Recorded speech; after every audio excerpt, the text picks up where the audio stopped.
আসসালামু আলাইকুম। এখন আমরা কোথায় যাচ্ছি? গরমের আরাম খোঁজার জন্য যাচ্ছি নদীতে গোসল করতে। তো দেখি গিয়ে নদীর পানি কি অবস্থা। আব্বা বারবার মানা করতেছিল যে নদীতে যাওয়ার দরকার নাই, নদীতে হচ্ছে গোলা পানি আসছে। আর যায় দেখি আমার ছেলেরা নদীতে গোসল করার জন্য পাগল হয়ে গেছে। অনেক দিন যাবৎ খুব গরম পড়তেছে, তাই ভাবি আমি আমার ছেলেরা সবাই যাচ্ছি গোসল করার জন্য। ছোটো বোন তো শ্বশুর বাড়ি চলে গেছে, আর আওগাই দিয়ে আসলাম। এখন কিন্তু বিকেল হয়ে গেছে, এখন যাইতেছি গোসল করার জন্য। এই যে নদীর পারে পাটা ফেলানোর লিগে যে ব্লগ বানায়, এই ব্লগ বানাইছে কিন্তু কত শত শত ব্লগ। এটি কোথায় ফেলাইব?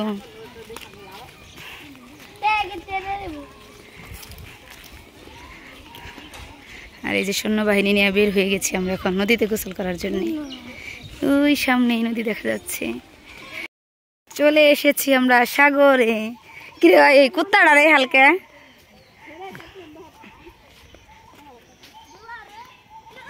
আই হ্যাঁ রে, দুলা কে এত নদীর পারে? ওই গো পানি তো পরিষ্কারই, সুন্দরই তো।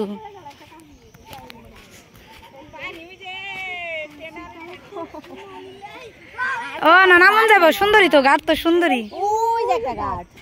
হ্যাঁ ভাই ওইদিকে যাবার কইছিল, আব্বাকে ওইদিকে জায়গা, ওইদিকের ঘাট হলো সুন্দর একবারে। ও মা তোমরা নেমে গেছো? আল্লাহ, আর পানি দেখি। প্রায় 15 বছর পর, আজকে 15 থেকে 16 বছর পর আজকে নদীতে গোসল করতে আসছি। এসে দেখি পানি নষ্ট হয়ে গেছে। নদীর পানি বেশি ভালো না, পরিষ্কার না, কালো পানি। তারপরও বাচ্চাদের নিয়ে একটু নামছিলাম, পরে বাড়িতে চলে গেছি। আর এই ভিডিওটা বেশ কিছুদিন আগের করা। তা আমরা ঘূর্ণিঝড় রিমালের পর আমাদের বাড়ির ওয়াইফাই কানেকশন নষ্ট হয়ে গেছিল, কয়েকদিন কারেন্ট ছিল না, তার জন্য আর কোনো ভিডিও আপলোড করতে পারি নাই। তাই ভিডিওটা সবাই দেখবেন, আর ভালো লাগলে অবশ্যই লাইক কমেন্ট শেয়ার করবেন। বাবির হাঁসের বাচ্চা ছুটে গেছে, এখন কি করবেন এটি? কোয়ারে দেখতে কোন দেব? ওইটা হেন দে সুন্দর করে, তাই তো ভদ্রলোক। ও মা গো,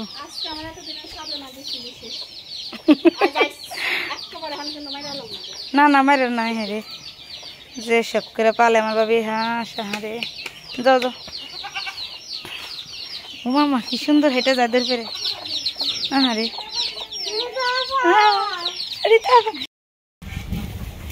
নদীতে গেছিলাম গোসল করবার, পচা পানি। এই পানির মধ্যে ডুব পাইরা গোসল মোসল করে কোনো রকম আইছি। আইয়া বাড়িতে ভালো করে গোসল করছি।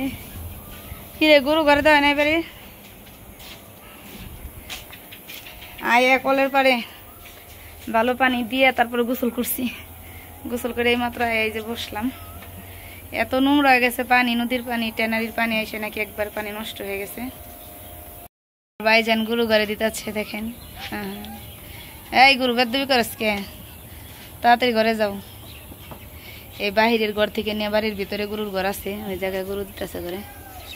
এই যে গরু, এই দেখেন একটা গ্রামীণ বাড়ি যেরকম হয়, একবারে হাঁস মুরগি গরু ছাগলের সব বাড়ি ঘরে। এই আমাদের বাড়ি, সামনে ধান ক্ষেত। এই ধানগুলি আমার বড় কাকা বুনছে, একদম সোনালি সুন্দর ধান। ধান পেকে গেছে। আমার ভাবি চাপড়ি বানাইছে আর চাপার ভর্তা বানাইছে। কি এর চাপড়ি দিয়ে কর? ডালের নাকি না ভুট্টা? ডাল না, বড় ডাল ভাঙ্গা চাপড়ি। উঠান দি উঠে। আর মস মোচা চাপড়ি একটা বানাইছে, মস মোচা ডালের চাপড়ি দিয়ে চাপার ভর্তা। খাইলাম গরম গরম, খাইলাম। বিসমিল্লাহ।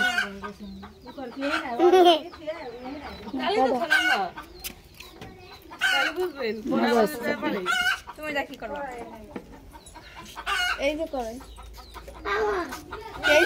এই জায়গায় কত কালি জাল জাল ভর্তার চাপড়ি ভিতরে খাও। ওটা ওই যে কালা মুরগিতে ডিম পাতাছে, হাঁসের বাচ্চা আছে, তিনটা পারছে। ও ভর্তা তো জাল জাল হয়েছে। সব তো ভিডিওতে থাকবে। ডিম আন্ডা মুরগি কার? বাবির না মার? ডিম পারছে ওরে বাবা, আমার বাবির মুরগিতে ডিম পারছে 11টা। ও বাবা, ফ্যান নিয়েছে। এই ফ্যানের বাতাস তো ভালো লাগে না। দেখ কয়টা ফ্যান লাগাই দিচ্ছে। ডিম কাটতে বেশি এই যে হ্যাঁ মারে